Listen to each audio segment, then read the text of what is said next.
What is life? Is it a complex machine built from the ground up by some invisible creator? Or did it originate from chaos? Is everything simply random chance? Is it possible that life has no purpose? For many people, their answers to these questions form the basis of their beliefs. For others, like myself, the most reasonable answer is I don't know. But for those who are so deeply woven into their faith, where every decision is based around their desire to get into an eternal realm of paradise, I don't know is a terrifying answer. When you operate under the assumption that no one actually knows what happens after death, when you come to the realization that we don't have all the answers, life suddenly becomes more complex. Being in control of your own destiny can be incredibly terrifying, but also rewarding. When you can be whoever you want, when you can do whatever you want, when the chains of religion no longer bind your spiritual limbs, life becomes immensely more beautiful. That is why, as an agnostic atheist, I no longer fear death or the unknown. Instead, I embrace it. Hi, my name is Ty. And I'm Abby. And welcome to the Not Gnostic podcast. The poster child for Christianity. We'll never think about any of that stuff, rejecting God. And so it kind of seemed odd to me that someone would think that God didn't exist until I started, obviously, watching some videos, educating myself on it a little bit. Yeah. It's interesting how it can start out with a small seed like that, and over time it just kind of grows. At least that was my experience too. On this episode of Not Gnostic, The X-Files number 2, Abby and I interviewed Daniel. As a pastor's kid, Daniel experienced what it was like to be expected to be a poster child of Christianity. Here he tells us some really interesting experiences he had growing up, and we share some laughs. I hope you enjoy listening to this episode as much as we enjoyed talking with Daniel. And if you like the show, please don't forget to rate and leave us a review on iTunes or anywhere you listen to podcasts. Thanks for joining us on this episode of Not Gnostic. I guess I'll just sort of start by asking, so you came from a Christian background, essentially, and so I guess I just want to start by asking, what sort of background did you come from? Well, my family, they're Protestant. Mm-hmm. They kind of bounced around in the branches, but right now they're in a Grace Brethren type of church. Mm-hmm. And we're from Pennsylvania, so it's like kind of the Bible Belt of the northern U.S., I guess. Yeah. Okay. And so you mentioned your father was a pastor, correct? In our email quick conversation about it. So what was that like, having a dad for a pastor? Well, it's kind of one of those things where you get all of the strictest rules because he needs to look good for his flock. So, mm-hmm. We weren't allowed to read Harry Potter and stuff, and we weren't allowed to say stuff like "what the heck" or "oh my gosh" because it sounded too much like it was taking God's name in vain. Wow. So, yeah, just the really specific rules. I can see that. I mean, I get what the heck is. So I assume that's closer to like what the hell than. Oh yeah, what the hell? That was a no for us as well. Okay, yeah, I could see that. So what do you do? What do you do now? Like, are you in a certain specific sort of career now, or are you just like what does that look like at the moment? Well, right now I'm 18, so I still live at home. Oh, right. But, Okay. Yeah, I'll be moving out to college in the fall. Nice. Which will be nice. Where are you going to school? I'm going to Penn State. Oh, nice. Okay. That's very interesting. So you still live at home. Do your parents know about that you've basically, kind of, I guess, rejection, I guess, is kind of a tough word, but I guess deconverted from Christianity in a sense? They don't, and that's probably how I'm going to keep it for a little while, because I don't think they would be too thrilled with it. Okay, yes. It's, interesting because a lot of people who are in the closet because they actually can't come out, like because they're in your situation where they're at home and Yeah. they depend on family for living, essentially. And in many cases, if they do come out, they will actually get kicked out for that. Yeah. Basically, and that's a pretty tough situation, I think. But it's good that you're going to Penn State pretty soon here, it looks like. So that's nice. So they don't know that you've deconverted. No, they don't. Okay, what do you think their reaction would be if they did, or if you told them? Yeah, well, I've thought about it a little bit. I think my dad would kind of be the expected fire and brimstone, get out of my house type of deal. Yeah. I think my mom would be more of a crying type, where she would mourn my lost soul. Right. Yeah, that's interesting. So do you think they would? So you think they would probably kick you out then, in that case? It's possible. My parents are actually divorced now, so I live with my mom most of the time. Is your dad kind of still a pastor? Well, it's kind of interesting. See, when I was in elementary school age, my dad actually had an affair, and so after that happened, he resigned from being a pastor, and my parents divorced. So, being a hypocrite is kind of a recurring trend in his life. Well, I mean, interesting. It seems to be a recurring trend in Christianity in general, I think. But I mean, yeah, and Christianity. I agree with you, Ty, on that. I feel like in a sense, that's kind of something that's just part of humanity in a way as well. It is. It is. It's not something I think humanity can escape. I guess you're not just going to see it in Christianity or religion, but pretty much it's human in nature, I guess, to be hypocrite at times. So you touch on your father's background and things like that. Do you feel like with that type of background that he would still maybe have a hard time with you leaving the faith? I think he would. I think he would kind of try to rationalize it as if I was angry at God in some way, or that I was just trying to spite them or rebel against my family. Mm-hmm.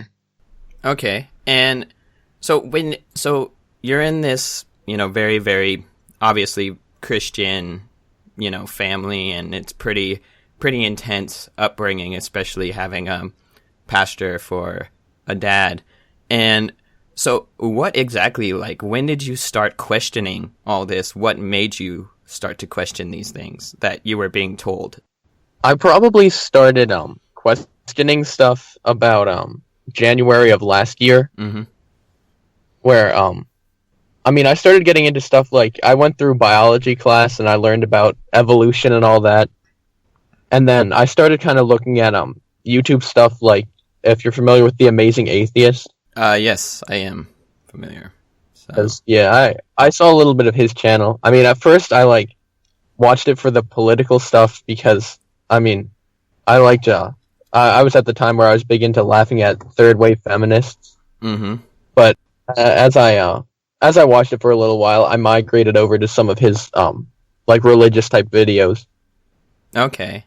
Yeah, and what made you sort of gravitate towards those? Is there anything in particular, or was it just sort of by coincidence? I think it was just kind of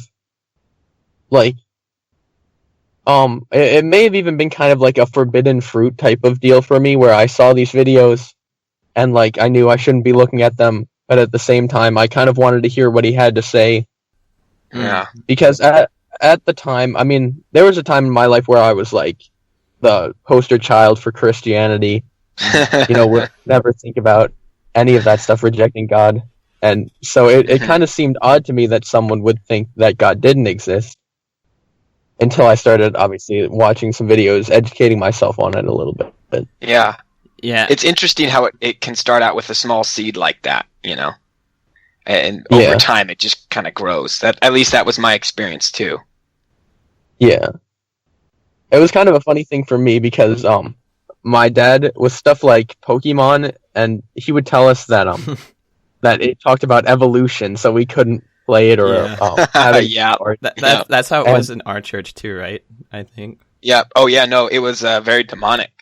It was they called Pokemon demons actually, which is kind of I remember. ridiculous. And if you wanted to go on like a camp thingy or whatever, like if you wanted to like get involved, they had you sign a waiver like asking if you've ever played Pokemon or something. Yeah, like you can't play Pokemon and no drinking. Obviously, that was a big one. No dating. Yeah, kind of crazy stuff. Where you're just like, I'm gonna live my life. I'm sorry. Yeah, I got a 2-hour lecture once from my dad and my stepmom where they threw out all the Pokemon cards that we had, and then they gave us this shit! Really? Oh, I know it was painful, I but can't even. luckily I had a backup stash at my mom's house. You had it nice. But Yeah, nice. Actually, gave I us used this to lecture. I used to keep Pokemon cards in my wallet as a kid, so my mom wouldn't find them. Mhm. And then burn. Yeah, them I all. remember my stepmom. She'd pull up like these blog articles, these like Christian mom blogs, where it was like people talking about how they saw their kids playing Pokemon and they'd summon the Pokemon like a demon, and then they'd walk around. And she even said they'd walk around chanting Bulbasaur over and over Oh again. my god! Wait. So oh wow! Like a ritual essentially is what they. Yeah. Oh man, that's great. Yeah. That is too funny. Yeah. What other? Oh, go ahead, Abby. Sorry. Oh well, I had a question because you talked about like kind of the forbidden fruit, right? Enjoying a channel, but you said the Amazing Atheist. But like, what other forbidden fruits? I mean, you talked about your parents forbidding Harry Potter. Have you been able to go back and read those, or are you like looking into other things that you were kind of banned from and like starting to try them? I've watched the first Harry Potter movie, but I haven't gotten the whole way into it. Obviously, I'm still a little wary about bringing any of the books home. Yeah, So Sure. they might burn but them. I've done. Wow. Yeah, But- gotta be careful. Always gotta watch the fire. Do you have any plans for when you go to uni though? Like, are you staying in the dorms or are you still going to be living at home? I'm gonna be I'll be going to a dorm. Oh, that's cool. Nice. So will you be able to? Do you have plans to like sort of invest time into reading things you never got to growing up and things like that? I think I will. Yeah, I definitely want to read them because there's quite a bit of hype about Harry Potter going through grade school, and I'd like to find out what all the excitement was about. Yeah, Sure. definitely. So I think a lot of people, when they deconvert, like one of the first things they do is like they, try to read and watch material that they never got the chance to, growing up. Yeah. You hear that a lot about people's deconversion stories.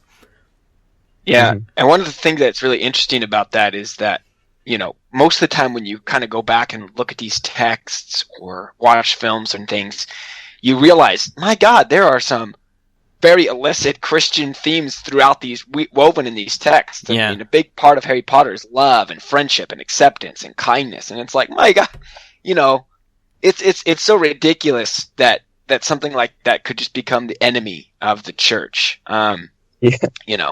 And It's yeah. really interesting to me that those things happen. And it is kind of funny just because, I mean, as far as, when it comes to the Republican side of things in the U.S., like, where they're constantly championing, sex only, or sorry, not sex only, abstinence only sex ed. And then that actually correlates with a rise in, pregnancies. Right? Right. It's kind of like the same thing. Like, if you just, let stuff be, you just let people sort of find out for themselves, then you wouldn't have as much of a backlash later, But Right. Christianity Absolutely. just tries so hard to, maintain control over knowledge and the material that you learn. But then, when it, in a sense, it almost makes it, it almost adds fuel to the fire during deconversion, because then it's like, well, you've just been lying to me my entire life, and why should I believe anything you tell me now, essentially. Yeah.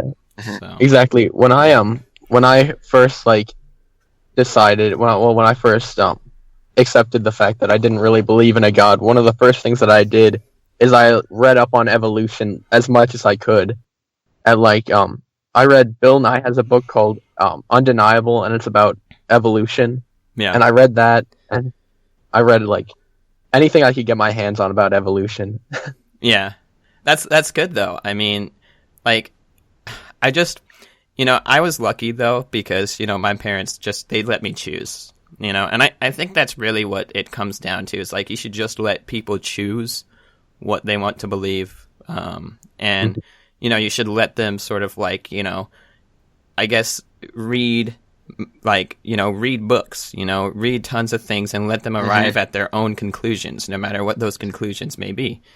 And, and just have a sort of live and let live attitude about it, I guess. But no, that's cool though, I think. I mean, I guess it just, the way Christianity, and it's not just Christianity, I think it's going back to what Abby said earlier, it's just human nature to want to control others, and I think, out of that desire came religion, in a sense. But I guess it's just an interesting sort of backlash that happens during the conversion.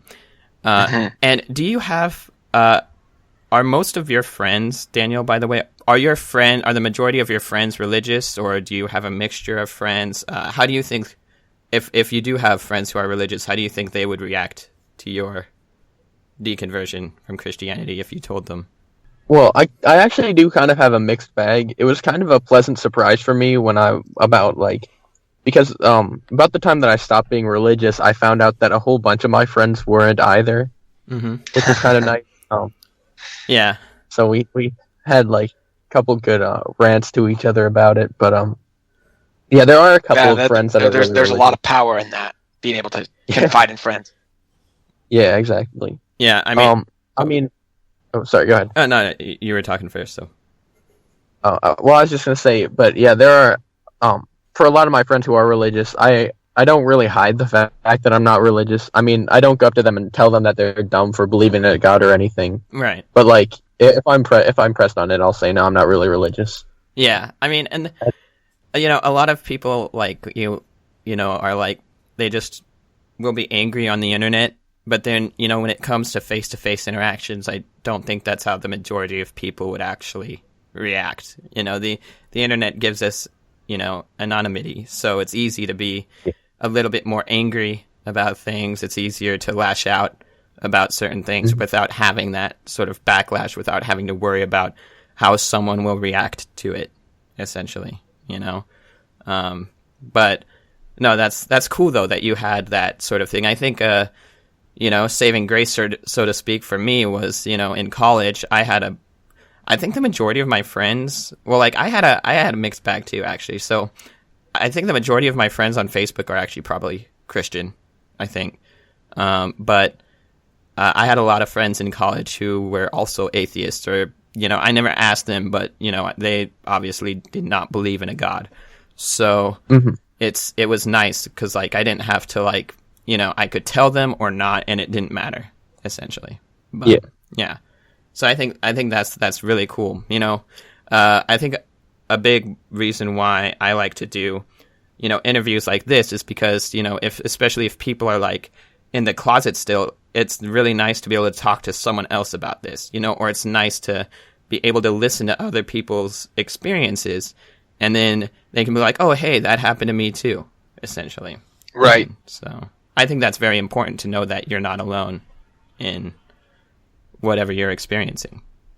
Yeah, and I totally agree with you, Ty. And the reason why I think a lot of this is interesting is I think more often than not people have come from this background. I think sometimes, Daniel, my parents were also pastors, so I came from a very similar type of background, and more often than not, that's kind of a narrative, especially within the United States. At some point, a lot of kids have come from a religious background, but what's so great is at some point you grow up, or you learn, or you encounter other ideologies or beliefs, and your perspective and your worldview shift. And there's a lot of people that don't like that fluidity, so they just kind of go back to something, even if they kind of really can't sink their teeth into it, or they really can't believe it. They just want to latch on to like, okay, there's one truth and there's one God. But allowing that fluidity is awesome.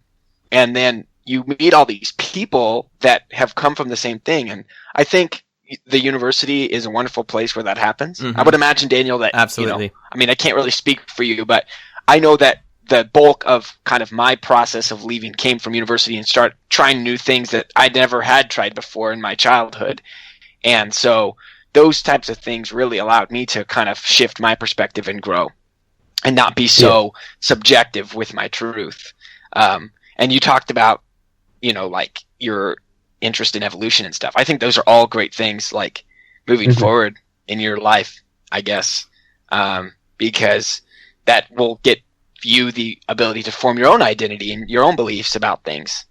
But I guess one thing I'm always curious about, especially with people who have grown up in the church like ourselves, what are some things that maybe that you've taken with you from that experience, that, or maybe that you still believe, or do you just kind of look at it all as all kind of just in the trash garbage? I mean, when I left religion, like, obviously I don't really believe any of the supernatural portion of it, but and I've heard a lot of people who say like that atheists will leave. Like, well, this was mostly from people in the church who would say atheists would leave, but they would keep the moral codes of Christianity because they still thought it was a good moral code. And I mean, I kind of thought about that, but I figured, I'm a capable enough human being that I can figure out what's right or wrong and not base it off of like a work of fiction. Absolutely. Yeah. Sure. Yeah. Definitely. There's some things in there, like there are some things I would agree with, like the kind of the golden rule, treat others as you would have them do unto you, or that type of thing. But then there's also the stuff like anyone who lies with another man should be taken outside the village and stoned to death. Yeah. Which not such a good moral code. So. No. I mean, right. Yeah. And that system was like created 2,000 years ago, and it has a very tough time. Well, if it even was, a lot of people say 2,000 years ago, and that's generally what's agreed upon. But, and it's like, I don't know, it refuses to change with the times, I guess. And it just goes to show you that religion, no matter what it is, it's not objective. It is completely human in nature. Right. And I mean, 50 years ago, you wouldn't have LGBT allies in the church, Yeah. You wouldn't have, like, you wouldn't have people, who, like, supported that kind of thing. But now it's like, well, okay, of course not. And now it's like there are churches that will actually accept you for being gay, Which is interesting. Yeah, even though it's, like, completely against the Bible. It is in the Bible that, homosexuality is essentially a sin. People will try to talk around it and be like, well, Paul said this, but he wasn't actually referring to the act of homosexuality. I'm like, then what was he referring to? Yeah. And then it also says, earlier in the New Testament, I believe, it says it like clear as day, right? A man must not sleep with another man, essentially, because that's not the natural order of things, so to speak. Right. But I mean, the Bible also defended slavery, right? Yeah. And 100, 200 years ago, it also people would... There was no one saying slavery is wrong within the church until, all of a sudden one day someone was enlightened enough to go, this is pretty fucked up. Yeah. Yeah. Well, and it also says, it also supports sexism, and you still see that very strongly today.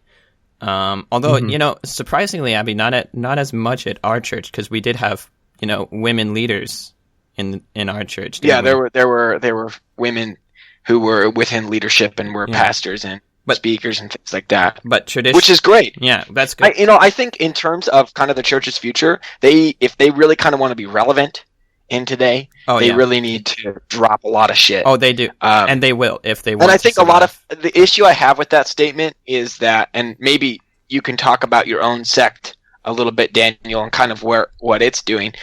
We came from a non-denominational type of thing, so kind of, oh yay, we love Jesus, we're so spiritual, but we also can maybe drink a craft beer on the weekend and it's okay type of thing. The problem I have with that is that it just doesn't last because there's always a line in the sand of like, oh, sorry, that was too wrong or that was too sinful.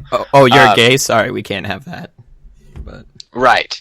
So it was just like, well, then I guess I'm not a part of your community, even though you're supposed to be sort of like fakely liberally minded or fakely openly minded. So what within your sect, like, have you seen your church trying to make those types of changes, or is it just kind of still the same sort of like straight and narrow?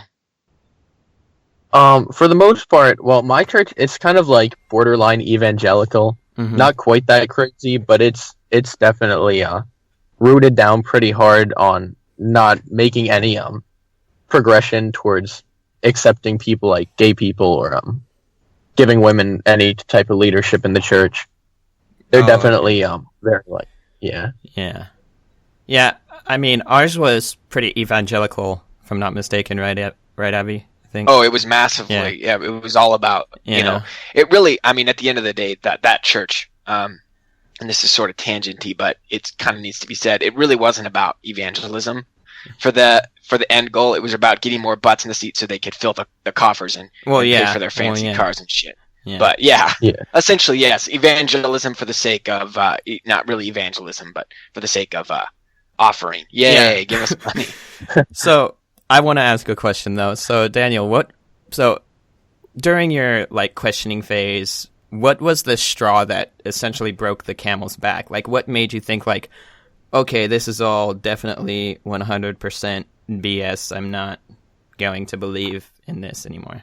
But well, that's interesting. I mean, it's actually kind of funny because the moment that I kind of like stopped, and I was actually at work, and I was standing there at work, and it was a slow day, so I was just kind of thinking about all of the videos that I'd watched and the stuff that I'd learned, and I had gotten big into debating too, and so I kind of played this game with myself where I would see and I would take all the stuff that I learned about Christianity and all the stuff that I'd learned about like atheism and science, and I'd kind of have a debate back and forth with myself, and every time that I did it, I would end up, the atheist side of me would win.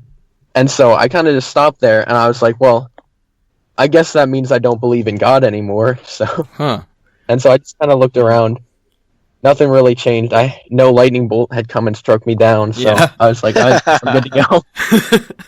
No, that's really interesting. Yeah, I mean, that's kind of how it was for me. I mean, I guess I just sort of like, reading debates, like, and I was strictly like, when I was in my, like, when I was Christian, like, I was Christian for, like, the first year I came to Japan, and then after that, I was just, like, started questioning things a lot, but, so my first year, I would, like, go online and, like, be like, you do realize evolution isn't actually proven, right? It's just a theory, or some shit like that, or be like, oh, yes, we can observe the small stuff, but you've never actually seen an ape turn into a human, have you? Or some shit like that, and then over time, I began to realize how I'm just like, wait a minute, does that make sense? And then, the question that Christians always bring up as if to say, like, checkmate atheists, like, if we came from apes, why are there still apes, sort of thing. Yeah. And so I'm sitting there, I talked with a friend about it, and he was atheist too, and he was cool, and he just nodded, didn't argue or anything, like, we were just talking after work, and then I'm like, and then sometime later, I'm just like, wait a minute, what if I just Google this shit? And so I Googled it. I'm like, so if humans came from apes, why are there still apes? It's like, well, actually, apes and humans come from a common ancestor. That's like asking if, we came from Europeans, why are Europeans still here? And I'm just like, holy shit, that makes sense. And yeah. I remember in anthropology, I learned about that, and it kind of blew my mind. Yeah, and I'm just sitting there just like, why did I think about that for so long? If I had just Googled this like a year ago, like, it's so funny, like, we have like a world of knowledge at our fingertips, and if people would just stop and think with an open mind, and research the things they say, they would realize that, no, actually, it's not that way. Here's why Satan did not, plant dinosaur bones in the ground, and, Oh yeah, Things like and how is that like even remotely like more like self-explanatory? Like, well, Satan put it in there. Like, really? Like that makes sense to you? That is what makes sense to you? That Yeah. is not erroneous at all. But like the idea that maybe giant lizards, giant dinosaurs or whatever ancient beings existed on this planet before. Like, give me a break. How is that belief so hard for you? But the idea of like Satan, the devil, planting bones, or like scientists in their own like, let's fuck them up and burying bones in the middle of the night and then digging them back up. Who would do that? For what purpose and for what money? Yeah, they're not gonna make money off of that. Like, what kind of? Yeah. My mom always said that I guess God just decided not to have the dinosaurs come along on Noah's Ark, so that's why they all went extinct. yeah, no, that's totally a belief that exists. Yeah. Thread of thought. Yeah, jeez. Yeah. One of the funny things that I noticed though was that all of those things that they would tell us, like that like why are there still apes if we came from apes and stuff, it seemed funny to me because then I thought, well, how come I never hear any of these arguments in the actual debates that I listen to? Yeah. Oh man, that's funny though. I mean, it's so funny. Just like I've listened to so many like deconversion stories on other podcasts and things like that, and there's so much commonality between them all. It like there's generally a couple things that people realize, oh, this is complete crap, and we all have the same questions, right? Like, right. Is this real? Is God real? Like, is God moral? Why? Like, if God is just, why is he killing firstborns in Egypt?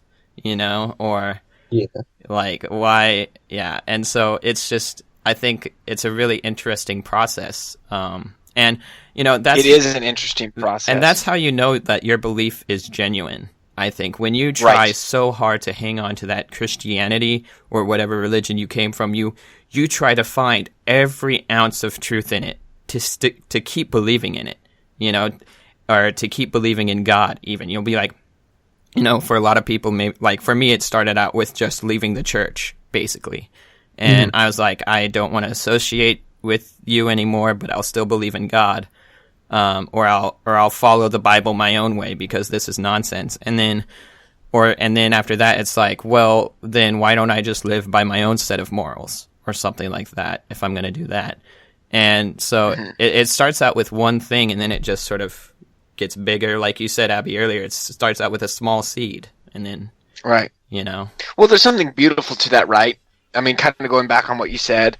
And what we kind of talked about earlier, but there's something beautiful about it in the sense that you aren't alone in these beliefs, And in a sense, it's really connected to our beliefs as former Christians. Yeah. Because really, part of it's the belief, and that's a very strong thing. I won't negate that, but also the community aspect's very strong. I mean, for you, Daniel, was your church, did it have like a youth group and things like that where you were like, connected with friends, or was it just were you just kind of floating there? Yeah, it did have a pretty active youth group. The tough thing about it was that the youth pastor was actually also one of the track coaches at my high school, so I'd still see him around every now and then after I stopped going to the youth group. So that was a little awkward. Yeah, I bet. I can imagine. That community probably mattered to you in some regards. I mean, did you had friends there? Yeah, absolutely.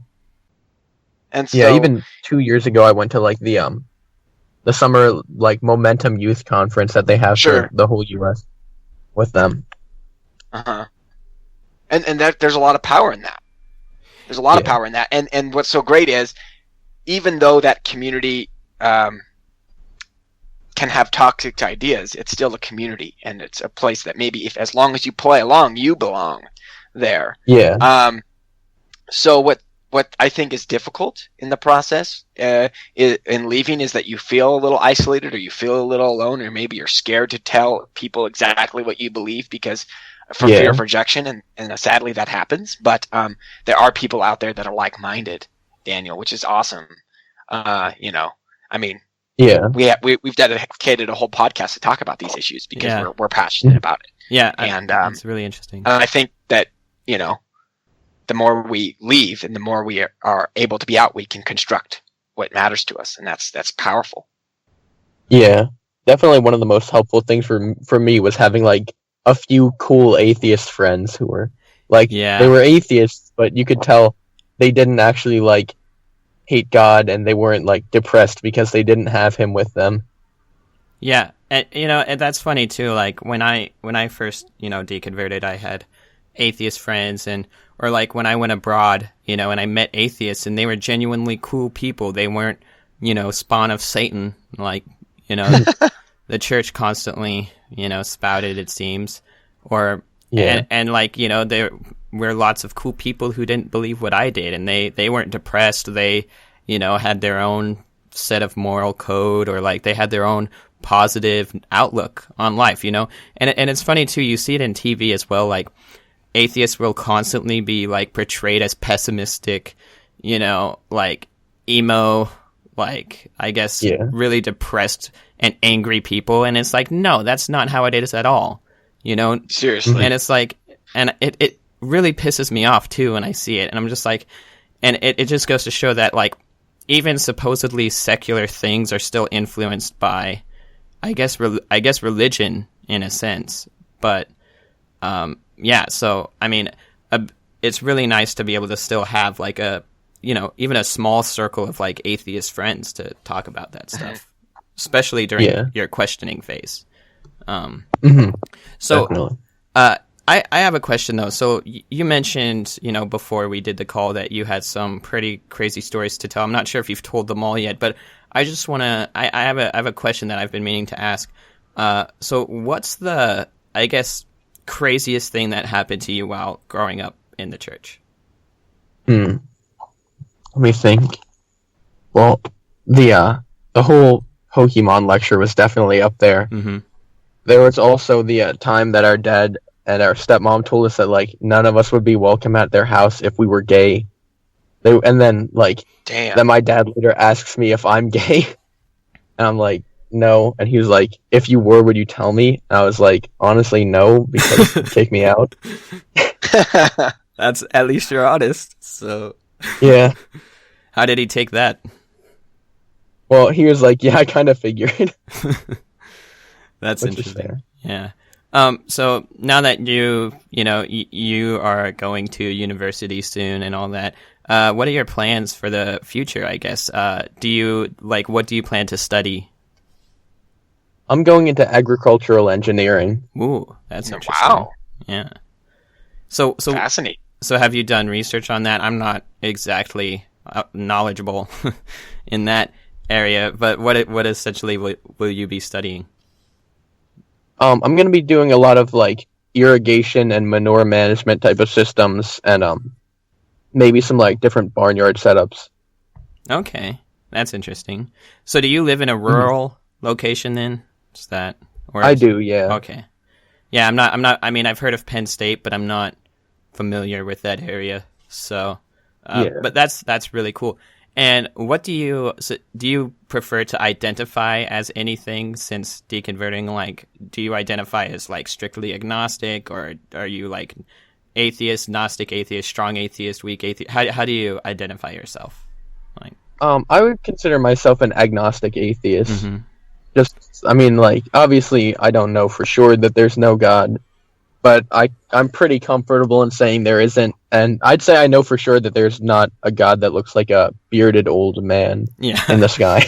And he's not carrying 4 suitcases on his way to the White House, that's for sure. But, Oh yeah.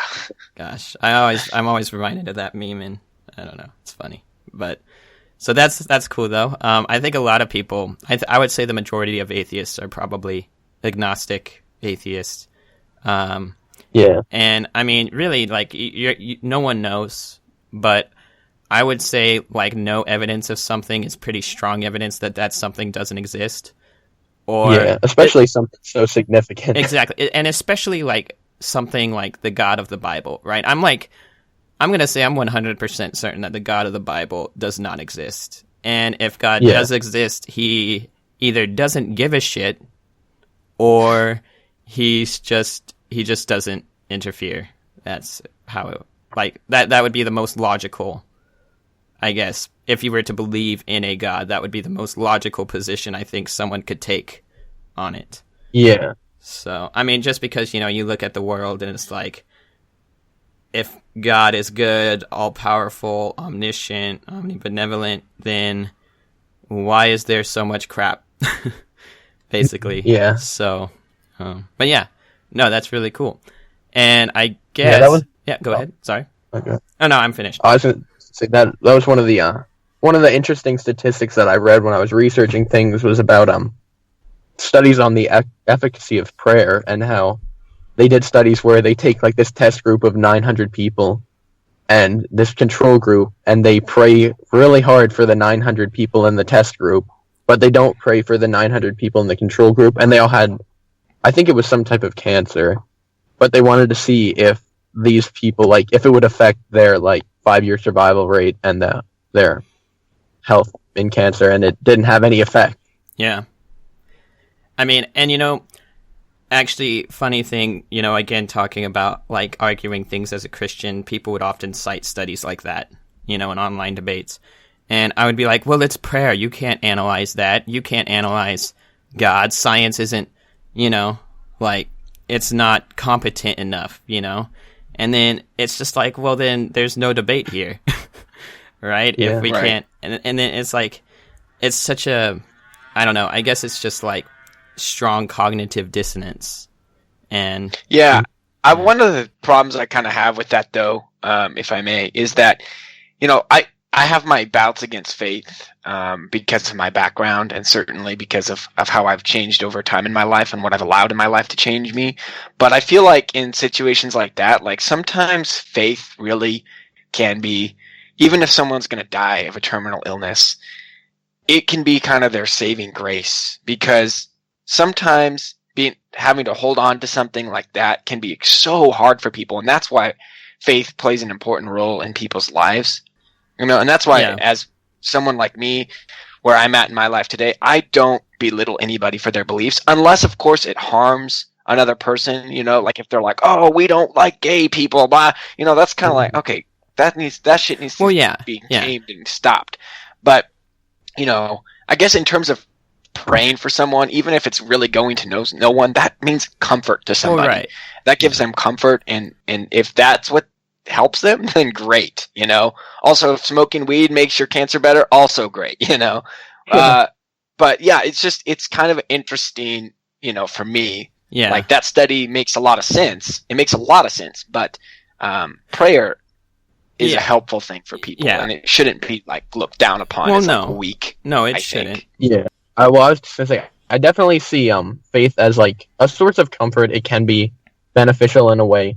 At the same time, I don't like it used as an argument. I was talking once with my brother about this, and I mentioned the statistic about that, and he told me that God probably he didn't interfere with that because he didn't want, he wanted people to take him on faith. Yeah. And I just asked him, I asked him, why does God want people to take him on faith? Why doesn't he just make himself obvious and let people decide if they want to be Christian based on the morals of Christianity?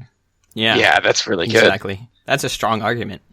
But, I mean, what I was going to say is, that study, I think, is important because what I have a problem with also is the church claiming that, prayer heals people, prayer heals things, and then trying to use that to get people into the religion and then feeding off of, people's negative experiences in life. And that's basically what religion does. Most that does happen, and that is very true. A lot of I would say the majority of the time people convert to Christianity because they are going through depression or dark times in their life.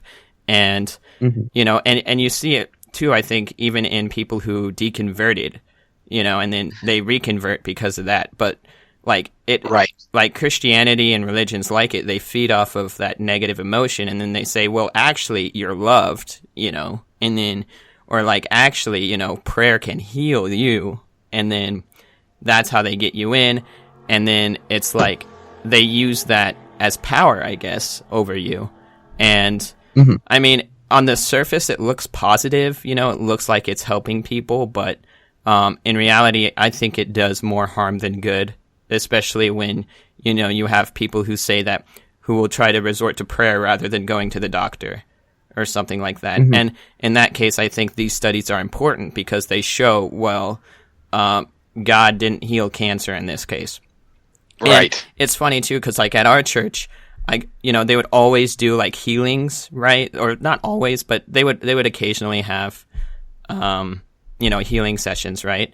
And so, I remember one time, I don't know if you were there, Abby, but our pastor would like call the random kid up to the stage, and he had like a broken arm, and so he starts praying, God Almighty, I pray that you heal this young man's arm. And, after doing this prayer while the emotional music, of course, is going on in the background, he taps the, the broken arm, like, a couple times. He's like, how does it feel?